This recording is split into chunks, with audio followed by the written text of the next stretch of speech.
mau tanya, kalau berangkat sholat tiba-tiba ketika di jalan terkena najis di sarung, nyaman nggak?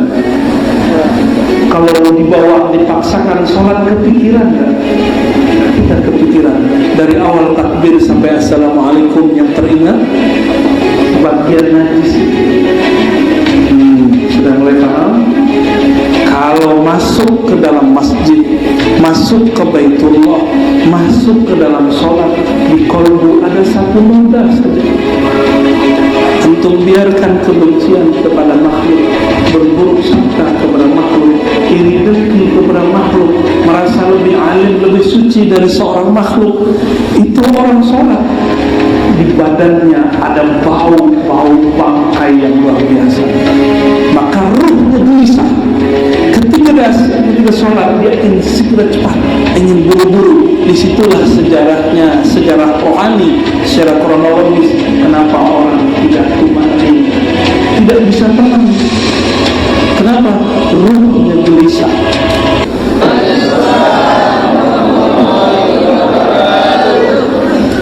Alhamdulillahilladzi qallaba al-quluba wa sarrafaha biyadihi kaifa syaa. Asyhadu an la ilaha illallah wa asyhadu anna Muhammadan abduhu wa rasuluh. Allahumma shalli ala sayyidina Muhammad wa ala alihi wa ashabihi ajma'in. أما بعد ومقلب القلوب فثبت قلوبنا يا ربنا على دينك وطاعتك. اللهم أخرجنا من ظلمات الوهم والجهل إلى المعرفة والعلم آمين يا رب العالمين. Jemaah saudara-saudariku yang dimuliakan Allah, alhamdulillah Allah izinkan kolbu ini berkumpul. Alhamdulillah, tidak hanya tubuh yang berkumpul, semoga kolbu kita juga berkumpul. Tapi hati-hati, di setiap perkumpulan ada yang menyusul. Tapi tidak usah pandang orang lain. Di tubuh ini yajri majrad dam, ada syaitan yang mengalir di setiap pembuluh darah. Itulah sebabnya kenapa ada orang sekarang cinta, besok benci, sekarang senang, besok tidak tenang, sekarang ngefans, besok ngeband. Emang begitu.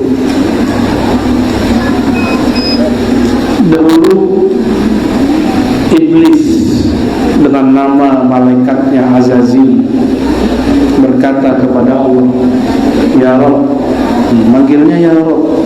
Iblis ini soleh dulu, cuma dia merasa zikirnya banyak. Apa kata dia?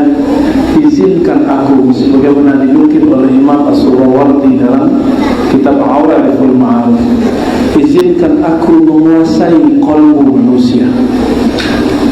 Kolbu itu berkait dengan jantung.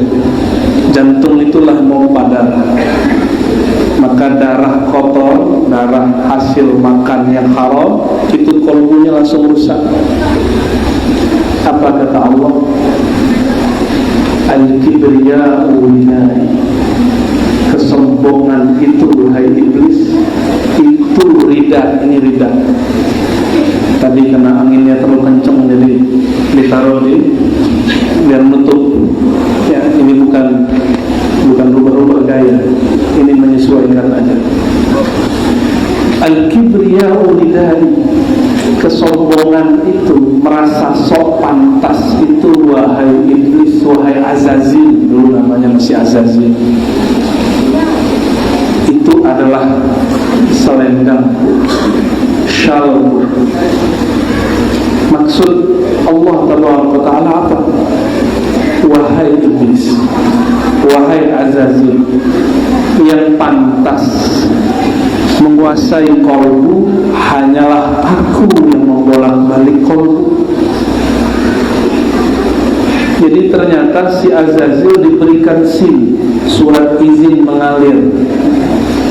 Di mana dia mengalir? Di semua pembuluh darah. Di semua pembuluh darah dia mengalir. Di mata ada darah, maka mata kita bisa nakal. Mau dia ustad nggak ustad sama mata ini. Di telinga ada darah, makanya senang mendengarkan berita-berita nggak enak. Tiap hari dengerin Sambo. Ketemu polisi bilang, anak buah Sambo najis. Ya salam, dia lupa. Kalau dia ustad dia lupa, ada ustad cabul kok. Tidak. Kalau dia dokter dia lupa, ada dokter korupsi kok, korupsi mafia obat. Kalau dia PNS, ASN dia lupa, sesama sipil dengan polisi. Banyak kok kepala desa, camat yang korupsi tiap hari. Jangan kemudian tertipu oleh mata. Nah itu kerjaan setan. Bener gak? Yang anggota dewan sok-sok suci juga, ngeritik-ngeritik, ya salah. Dia bergelimang dengan itu.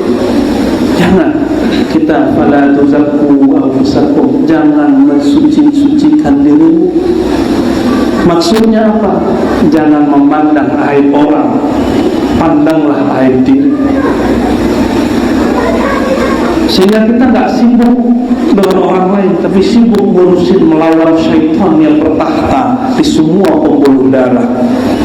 Coba dari ujung rambut, ujung pembuluh darah di sini ada darah, sampai ujung kaki. Berarti kita tiap detik, bahkan dalam satu detik berapa miliaran sel yang harus bertengkar terus dengan syaitan. Berat urusan kita. Beres di situ, baru beres ngurus umat, baru beres ngurus rakyat. Nah ini zaman al-kalam kathir wal amal qalil. Ini zaman orang banyak pintar bicara. Kayaknya kalau dengerin TV semua orang pintar bicara, benar nggak? Kayaknya Indonesia ini orang cerdas-cerdas semua. Ya, saya sendiri kagum-kagum dengerin komentator itu. Ya Allah, cerdas sekali orang Indonesia ini. Tapi dia lupa, kadang dia komentar yang nyentil hati orang. Mohon maaf Bapak, ada yang punya keluarga kena korupsi? Pasti ada, satu dua. Malu kan? Malu. Gimana kalau jadi anaknya? Gimana kalau jadi saudaranya? Gimana kalau diberitakan setiap hari? Malu gak? Taruh badan kita di posisi dia. Maka saya gak tegang melihat berita-berita itu. Berita apa lagi? Teddy siapa? Minahasa Ayasa. Gak tahan mau lihat itu. Saya nangis banget itu setiap hari itu. Maka gak kuat lihat berita. Mending lihat stand up komedi sama guru-guru kita, masyaikh kita ngomong bahasa Arab. Bapak Ibu, sahabat-sahabat, saudara-saudariku yang bukan Allah, saya ini bukan orang suci bicara begini. Yang saya ceritakan itu bobrok saya sendiri, karena pernah merasa bobrok dan sampai hari ini saya ini hina. Maka saya berbagi cerita kisah bahwa mau belajar Torikot 1000, dapat wiridan 70.000, jadi mursyid 7 tarekat nggak ngaruh. Bersisol 500 tahun jadi mursyid, muridnya bisa duduk ngawal, tapi meninggalnya dia menyembah syaitan. Ketika dia diikat, datanglah syaitan berwajah malaikat, karena dia tahu wajah malaikat, karena dulu pernah satu pangkat dengan malaikat. Apa kata syaitan? Bersisol, maukah kamu selamat? Kamu tidak akan dihujat.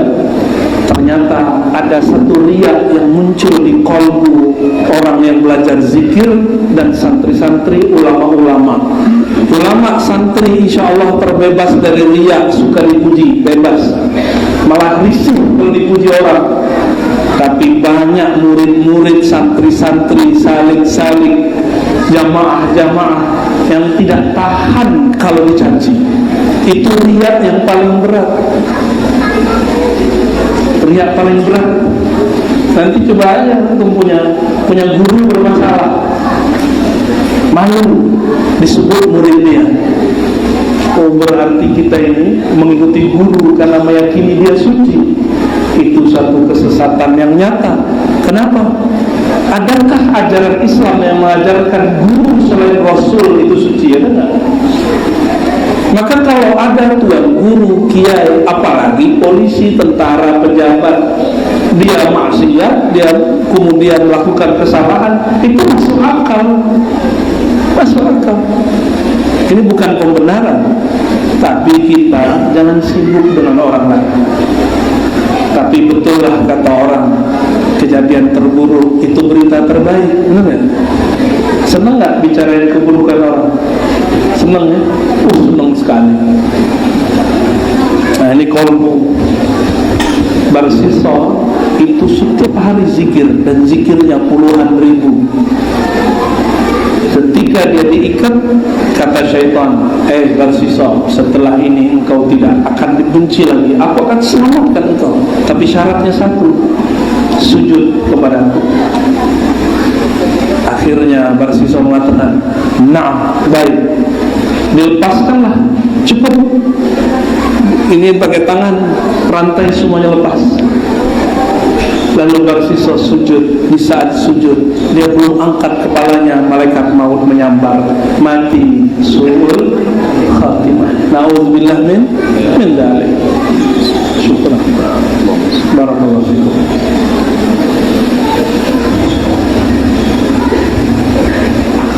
Orang sudah pakai sarung, itu diuji Pak, samping kita celana jingkrang, waduh berat ujiannya. Apalagi kaki dia nyari kaki kita.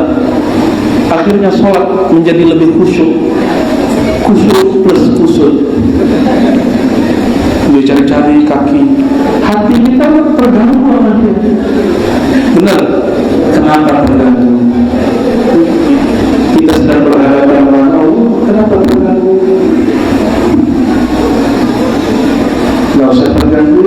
Besok kalau dia cari kaki kita, udah kasih. Bantu dia khusyuk. Bantu dia khusyuk. Hadis tidak sahih, tapi riwayat ini dipakai ulama.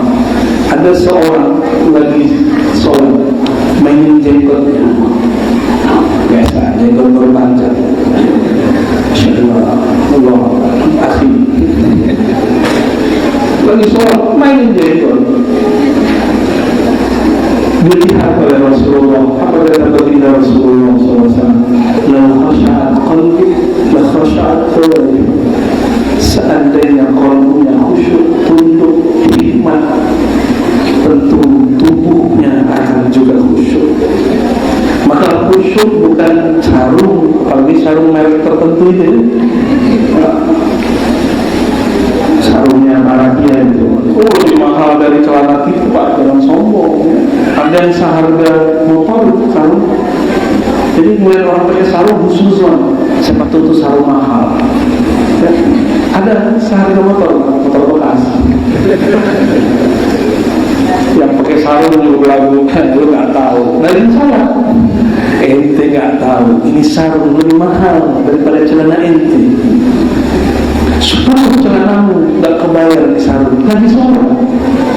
Ini orang lagi sholat, di kolbunya ada khayal-khayalan. Ini yang disebut khuyala. Inna Allah la yanzur. Allah tidak memandang sholat. Man jarral khaylahu khuyala.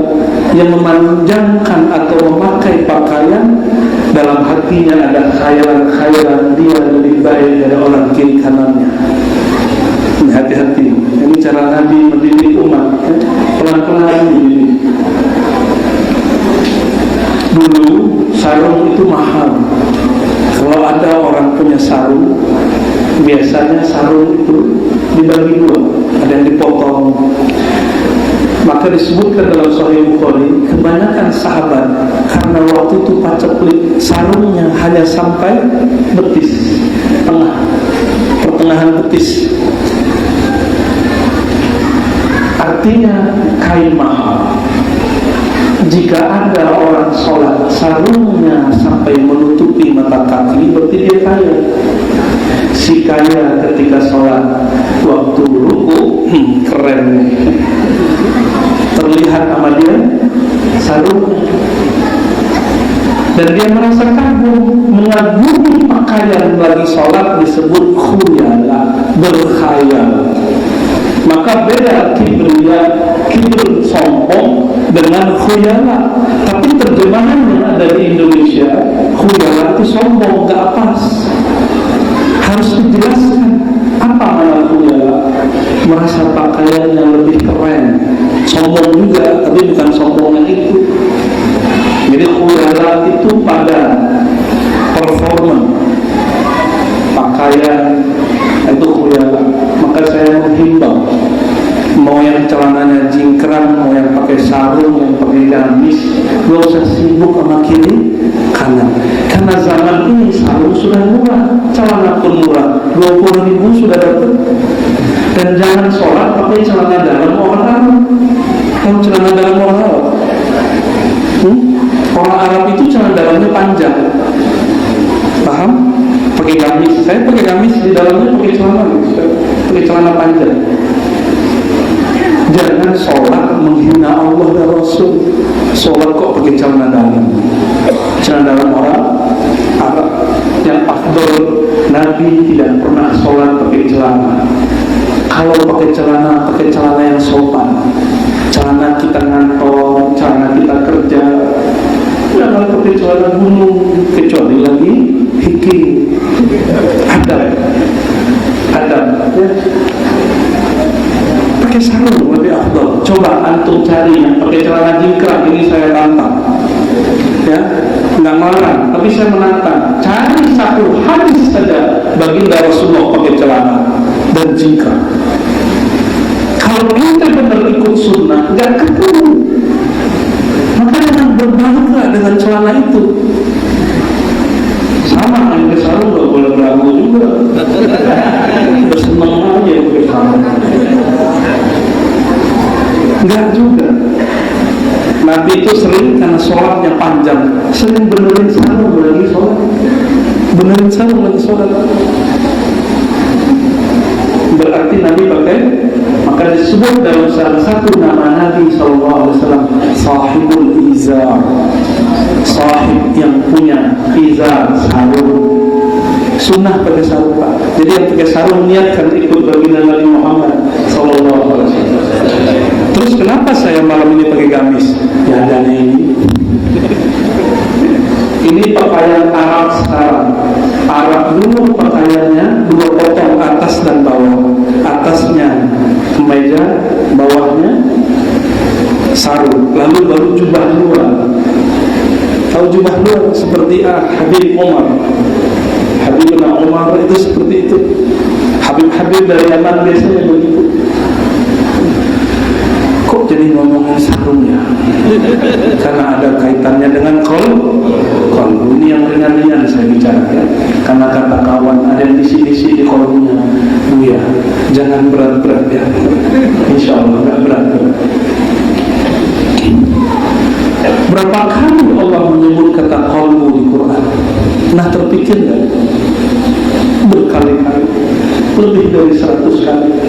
Dan itu jumlah yang fantastis. Karena Allah tidak pernah menyebut kata sholat sebanyak itu, tidak pernah menyebut kata zakat, apalagi haji umrah sebanyak itu. Tapi kenapa para dai lebih banyak dakwah umrah daripada dakwah sholat khusyuk, dakwah kolbu? Silakan dakwah umrah tapi dengan kolbu. Silakan dakwah ziarah tapi dengan kolbu. Apapun amalnya bil qalb, dengan kolbu. Tapi yang banyak disebutkan di Quran itu kolbu berpenyakit. Artinya apa? Kebanyakan kolbu memang berpenyakit. Termasuk kolbu yang lagi bicara ini. Kolbu saya banyak penyakitnya. Masih ingat ada di surat Al-Hujurat ngomongin orang sama dengan apa?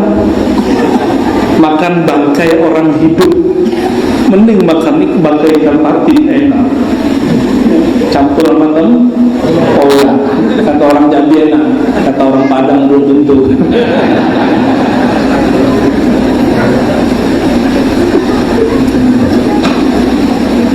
Bapak Ibu yang bukan Allah,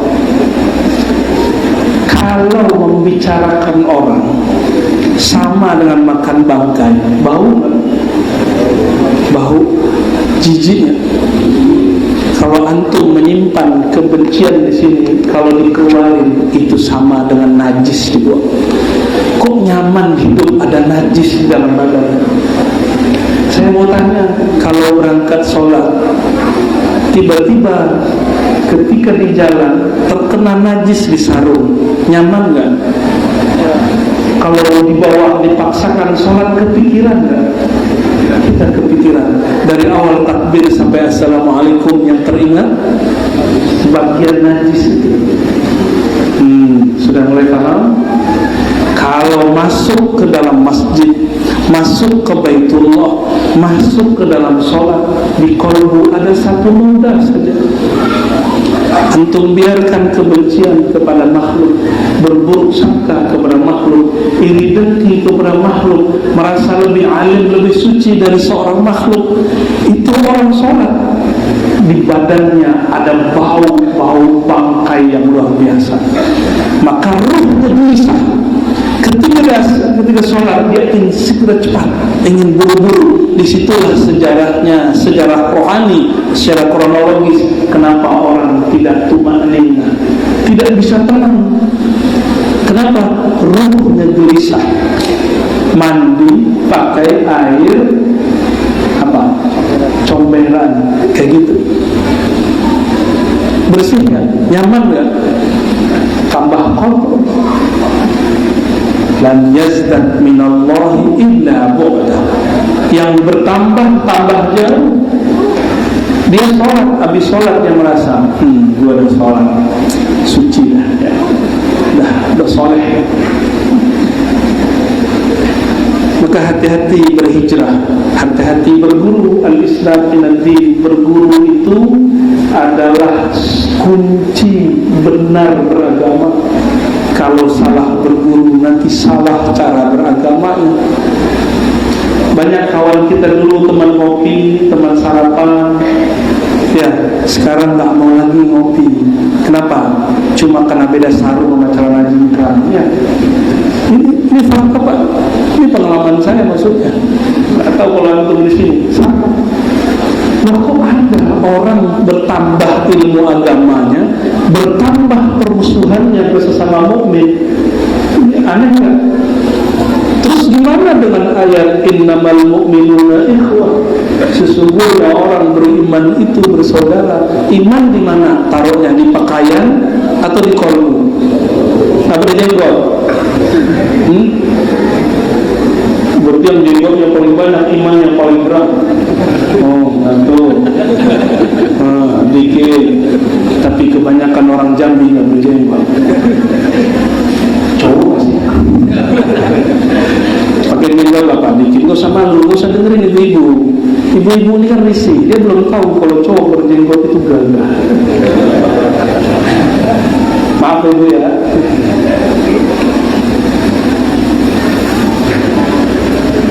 Apabila kita masuk sholat, di kain ada kotoran, teringat terus. Jika di kolbu ada ingatan duniawi, nyantol nama makhluk di kolbu, masuk takbir, nama selain Allah belum dibuang, inilah yang mengganggu orang sampai akhir sholat. Jadi kalau ingin bertanya cara cepat khusyuk gimana? Cara cuma satu, taubat qalbiyah. Taubat taubatkan kolbumu, karena yang dipandang Allah kolbu, yang Allah pandang kolbu. Berarti yang diterima apa? Kolbu. Allah tidak terima zahirnya. Maka mohon maaf, mau celana jingkrang ataupun pakai sarung, atau sarungnya pun dicingkrangkan, pakai serban, pakai gamis, pakai jubah, mohon maaf, jika kolbunya tidak merasa hina di hadapan Allah, jika di kolbunya masih ada nama-nama selain Allah, Allah cemburu dan tidak memandangnya. Pernah lihat, mohon maaf nih bapak-bapak, istri kita kalau cemburu gimana? Wajahnya dibuang gak? Ya, benar bu ya? Sama, Allah jika sudah melihat ada nama selain namanya di dalam kalbu, dia akan berpaling. Dia akan berpaling. Kapan Allah mulai melirik? Jika di kalbu mulai menyebut namanya. Inilah makna ayat fazkuruni azkurkum. Sebut aku, pelan-pelan sebut namaku. Siapa namaku? Yang nurunin Quran siapa namanya? Yang nurunin Quran siapa namanya? Tuhan kita siapa namanya? Allah. Sebut namaku, aku akan sebut namamu. Itu terjemahan. Tapi kalau tafsir lain. Duluan mana yang menyebut? Makhluk apa khalik? Khalik apa makhluk? Duluan kita apa Allah? Maka ciri-ciri kita disebut oleh Allah dengan kekodimannya, karena dia huwal awwal wal akhir, dia yang maha awal. Ciri-ciri kita disebutnya, lisan ini mudah menyebutnya, qalbu wajilat qulubuhum, qalbu bergetar ketika memasukkan namanya. Pernah jatuh cinta? Jangan sama cowok, macam pernah disebut nama dia, pernah berhasil ya? Dulu, sekarang udah enggak. Kalau ya mati kata orang Padang, mati toga. Oh, kira so? Bukan, kemudian mati. Kalau tiap hari kita berdesir, bisa jantungan, mati kita. Maka getaran kalbu diberikan awal kita jatuh cinta atau kita sedang rindu. Makanya kalau malam takbiran jauh dari kampung, nangis kan? Saya kira si bapak di samping saya nangis karena rindu kepada Allah dan Rasulullah. Saya tanya, yang tenang bapak. Si bapak, saya ingat kampung saya. Ya salah, kirain dia ingat kepada Allah, ternyata ingat kampungnya. Tapi tidak salah, karena dia hanya diajarkan hari raya itu pulang kampung, padahal hari raya itu pulangnya ruh kepada Allah. Makanya orang takbir, coba kalau kita takbir menyembelih, berarti menyembelih itu hari raya ruh yang ada di hewan itu. Dia senang sekali kalau yang menyembelihnya nyebut nama Allah, Bismillahi Allahu Akbar. Ruhnya senang dan ridha dan mengatakan, aku berpulang kepada yang mempunyai ruh. Makanya itu hewan-hewan ternak yang disembelih dengan nama Allah, girang Pak. Kita baca nama Allah yang kita baca saat hari raya, itulah hari rayanya semua hewan. Jika dia disembelih dengan nama Allah. Kajian bid'ah baru dengar. Ya, coba kalau baca takbir itu ngapain? Allahu Akbar, Allahu Akbar. Kita lagi semangat, lagi berhari raya. Bapak Ibu, saudara-saudariku makan Allah yang masih punya kalbu, coba sekarang tidak membayangkan diri lebih mulia dari yang di samping, kanan, kiri, depan, belakang. Sudah belum? Sudah ya? Coba dalam hati katakan, ya Allah, aku belum tentulah lebih mulia dari orang di hadapanku, daripada orang di belakangku, orang di samping kanan dan kiriku. Coba katakan itu. Coba pejabatannya semua pegang dadanya. Ya Allah, sama-sama. Ya Allah,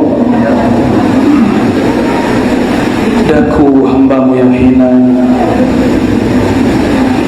Aku lebih hina dari yang di depanku, dari yang di samping kanan dan kiriku.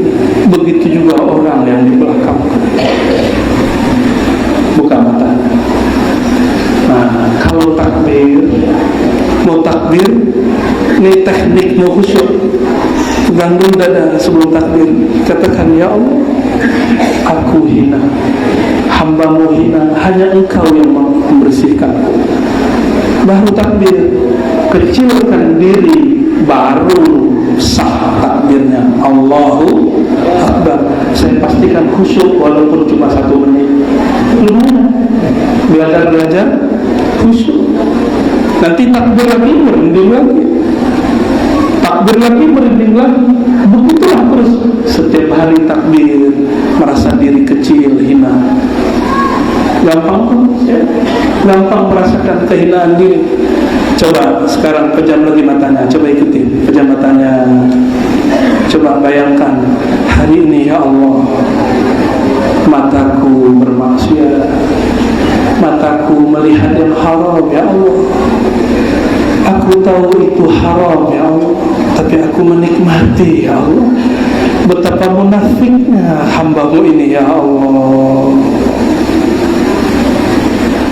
Buka mata lagi ya. Jangan lama-lama, ntar nangis semua, nggak jadi ngaji kita. Betul mata hari ini melihat haram? Sama, mata saya juga sama. Kita tahu itu haram, tapi mata kita manjakan, pakai ngeles lagi.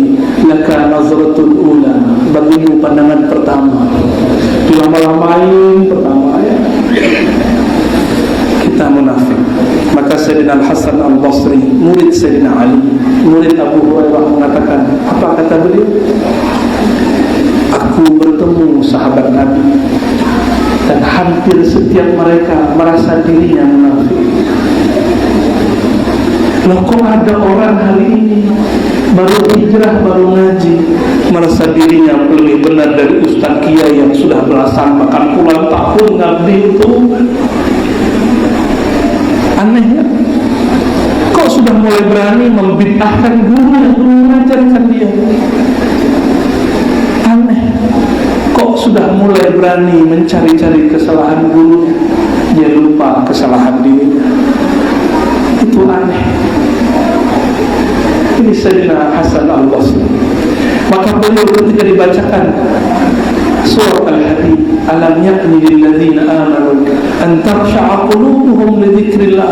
Kalau diterjemahkan secara bebas, kapan orang beriman itu kalbunya lembut sehingga tersentuh disebut nama Allah, tersentuh disebut nama Muhammad Rasulullah? Kapan? Sayyidina Al-Hasan Al-Basri mendengarkan bacaan ayat itu, dia langsung pingsan, berjam-jam baru bangun. Di satu riwayat disebutkan 2 hari dia baru bangun, pingsan. Ada orang begitu. Betapa kerasnya hati saya, hati kita semua. Dari tadi kita sebut nama Allah, kok enggak bergetar ya? Mungkin karena di mata masih penyimpan maksiat yang belum ditobatkan.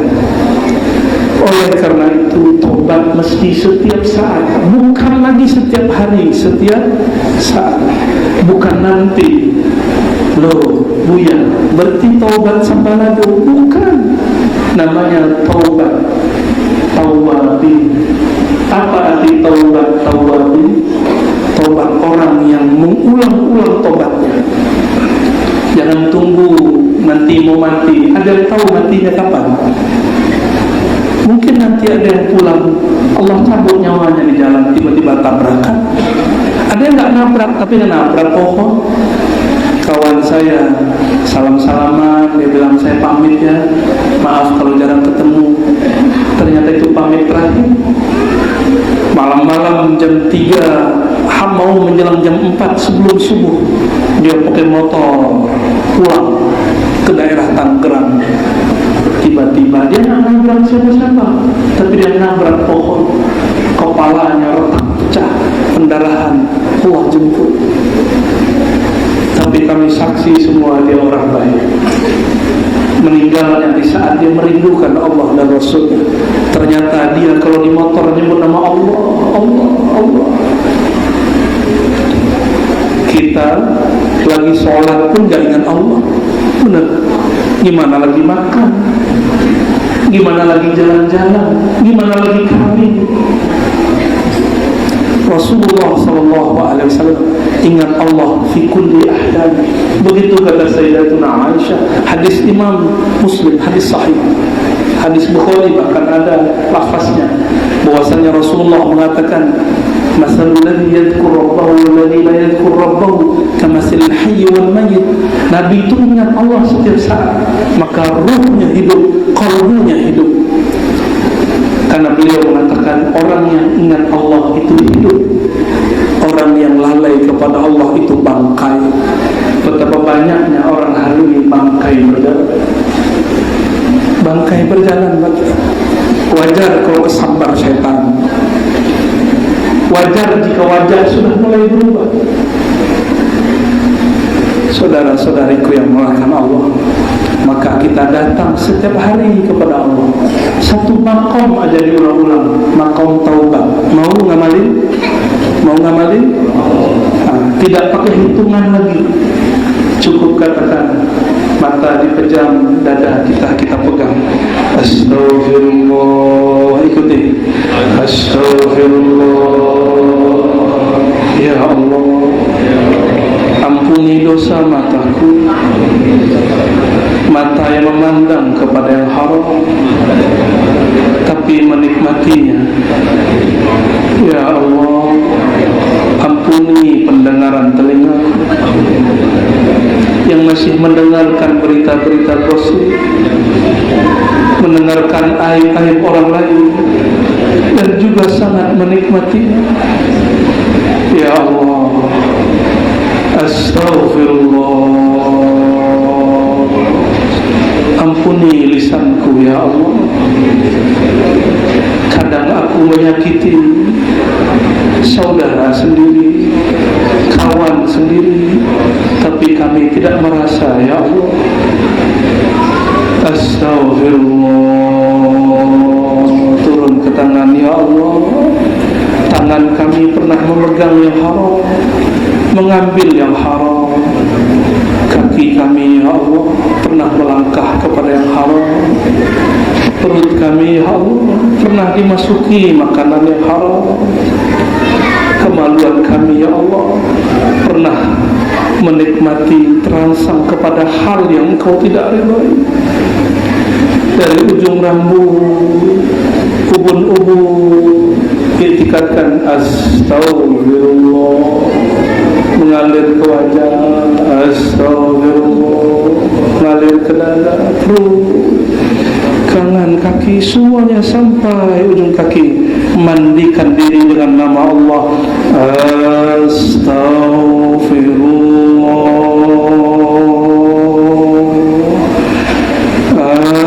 astagfirullah. Pegang lagi dadanya ya Allah.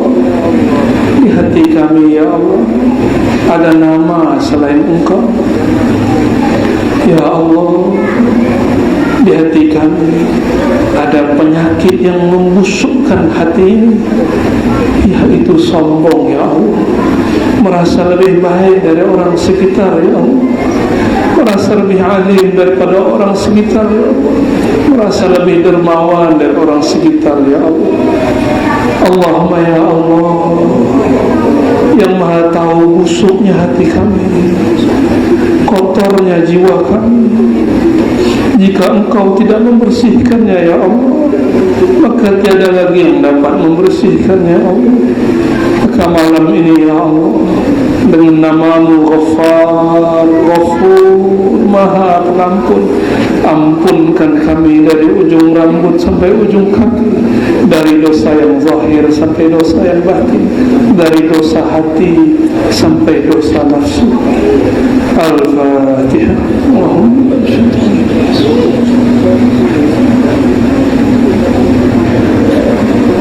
Suratul Amin. Ustaz mukanya.